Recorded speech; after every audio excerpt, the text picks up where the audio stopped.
Στην μακραίωνη και ένδοξη ιστορία μας, η 28η Οκτωβρίου κατέχει ξεχωριστή θέση στην καρδιά μας. Είναι η συνέχεια του Λεωνίδα και των Θερμοπυλών και του τελευταίου αυτοκράτορά μας Κωνσταντίνου Παλαιολόγου από την Βασίλισσα των Πόλεων. Η μέρα δόξας και τιμής η σημερινή για όλους εκείνους τους άξιους μαχητές που με τον ηρωικό τους αγώνα έγραψαν το έπος του 40. Για τους αφανείς ήρωες που κράτησαν ψηλά τη σημαία της ελευθερίας και της εθνικής αξιοπρέπειας της πατρίδος μας. Το παράδειγμα αυθεντικού ηρωισμού των προγόνων μας που πολέμησαν τους εισβολείς. Η ηρωική αντίσταση που είναι γραμμένη με ποταμούς αίματος πρέπει να μας εμπνέει και να μας καθοδηγεί. Η 28η Οκτωβρίου είναι εθνική εορτή αλλά και θρησκευτική.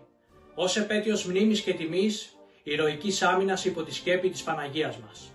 Το έθνος μας πανηγυρίζει την νικηφόρο έκβαση, ευχαριστώντας συγχρόνως την Παναγία μας την υπέρμαχο στρατηγό για τη σκέπη της και προστασία της στα στρατευμένα μας παιδιά. Πόθος και όραμα όλων των Ελλήνων. Μια μεγάλη, ελεύθερη και ισχυρή Ελλάδα.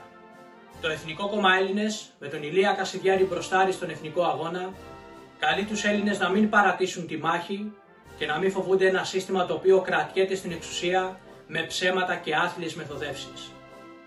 Η ελευθερία δεν χαρίζεται, κερδίζεται μόνο με αγώνες. Αυτό είναι το μήνυμα εθνικής ευθύνης σε αυτές τις κρίσιμες στιγμές του έθνους μας.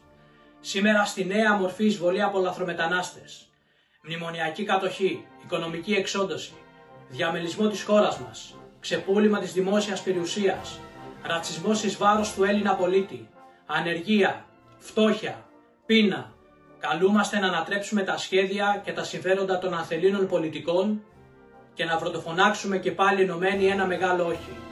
Όχι στη λαθρομετανάστευση, όχι στην παγκοσμιοποίηση, όχι στον εξισλαμισμό της πατρίδος μας. Ναι στο τρίπτυχο πατρίς, θρησκεία, οικογένεια. Ζήτω η Ιωνία Ελλάς, ζήτω ο Ιωάννης Μεταξάς. Χρόνια πολλά Ελλάδα.